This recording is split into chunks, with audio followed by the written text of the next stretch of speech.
Hi మావా, ఎలా ఉన్నారు అందరూ? నేనైతే చాలా బాగున్నా. కొన్ని దరిద్రాల వల్ల ఇన్ని రోజులు వీడియోస్ అయితే చేయలేదు మావా. మ్యాటర్ ఏంటంటే ఈ రోజు మన బల్లార్లో నెట్రాస్ థియేటర్ లో మాస్ జాతర మూవీకి వెళ్ళాను. రెవెన్యూ మూవీ అంటే మామూలు విషయం, అందుకే థియేటర్ అంతా బుక్ చేసుకున్నాను. మనకు అంత సీన్ లేదులే గానీ థియేటర్ ఏం బుక్ చేసుకోలేదు. ఎందుకు థియేటర్ ఖాళీగా ఉందో మీకు లాస్ట్ లో చెప్తాను. ఈ సినిమానైతే భాను భోగవరపు అనే డైరెక్టర్ అయితే తీశారు.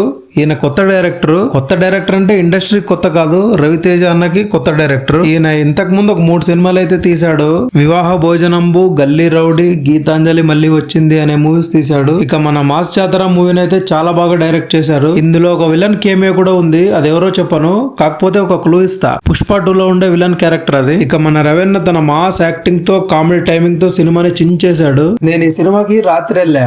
పొద్దున్నుంచి ఏం చేశానంటే పొద్దున్నే లేచి మా అమ్మ వేసిన దోశలు తిన్నా. ఆ తర్వాత మా నాన్నతో తిట్లు తిన్నా. ఆ తిట్లు అరగట్లేదని 2 ఎనర్జీ డ్రింకులు మింగదాగి కాలువలో పడమింగదామని కాలువకి వెళ్ళా. ఈ ఎనర్జీ డ్రింకుల్ని వీడియో షూట్ చేస్తూ కాలువలో వేస్తుంటే ఎక్కడ వీటికి బదులు ఫోన్ వేస్తా అని భయపడ్డా, కానీ సక్సెస్ఫుల్ గా ఎనర్జీ డ్రింకుల్నే పడేసా. దీని తర్వాత మన సుధా క్రాస్ బ్రిడ్జ్ ఎక్కడ వరకు కట్టారని చూద్దామని వెళ్ళాను మావా. పర్లేదు, బానే కడుతున్నారు. అతి త్వరలోనే మనకి గోల్ తప్పుద్ది. ఇక నేను మా ఆటగాడు కాసేపు చిల్లవుదామని మళ్ళీ కాలువకి వెళ్ళాం మావా. ఈ కాలువలో ఈత కొడుతుంటే మా ఆటగాళ్ళందరికీ ఏదో వండర్లాలో ఆటలాడుతున్నట్టు ఫీలింగ్ ఉంటుంది మావా. వండర్లా ఏంటి, దానికన్నా ఎక్కువ ఇది. ఈత కొట్టిన తర్వాత కాసేపు పడుకొని రాత్రి అయితే సినిమాకి వెళ్ళాము. ఇంతకీ థియేటర్ ఎందుకు ఖాళీ ఉందంటే బల్లార్లో రవితేజ అన్నకి అంతగా ఫ్యాన్స్ లేరేమో. దాంట్లో నేను సినిమా రిలీజ్ అయ్యి ఒక 6-7 డేస్ తర్వాత వచ్చాను. దాంట్లో నైట్ షో, అందుకే థియేటర్ ఖాళీగా ఉంది. తర్వాత కొన్ని గాలి తిరుగులు తిరిగి ఇంటికి బయలుదేరాం మావా.